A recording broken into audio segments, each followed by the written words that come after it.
And in this session, I am going to talk about residential mortgage-backed securities, its cash flow, and the credit risk involved with it.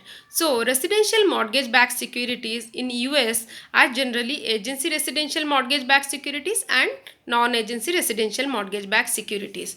Okay, so agency residential mortgage-backed securities are backed by Government National Mortgage Association, which is otherwise known as Ginnie Mae, and non-agency residential mortgage-backed securities are backed by Federal National Mortgage Association, Fannie Mae and Freddie Mae. Okay, so because the agency residential mortgage-backed securities are completely with full faith backed by national US national government, so they are of high credit quality. But this non-agency residential mortgage-backed security, though they are backed by Fannie Mae and Freddie Mae, like their government sponsored entity, still their credit quality are of high. This residential mortgage-backed securities, they are called the pass-through securities. They have a claim from the cash flow of the mortgage backed securities. Okay, and they form a pool of mortgages where any number can be taken into the mortgage pool. Okay, and the agency residential mortgage backed security have got a prepayment risk because they are backed by government, so they do not carry any prepayment penalty. So these bonds, they carry a high amount of prepayment risk.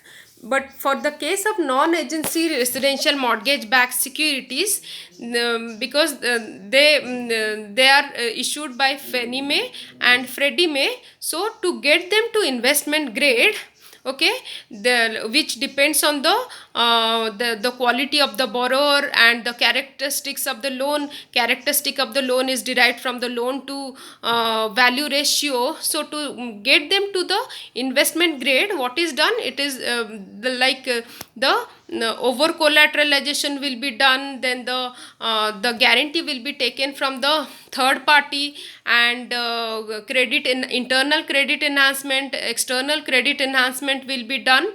So it can be brought to a investment grade. Okay, so how the internal credit enhancement is done? Internal credit enhancement is done through creating reserve fund and over collateralization. Okay, suppose like how over collateralization is done? Over collateralization is done through, suppose a liability amount is $1 million. However, the collateral value that has to be taken is of value $105 million. So there is a $5 million extra amount that is been taken to absorb the credit risk. Okay, that is the internal credit enhancement will be done, and external credit enhancement will be done through guarantee by a third party. Okay, so in that way the external credit enhancement can be done for the bond.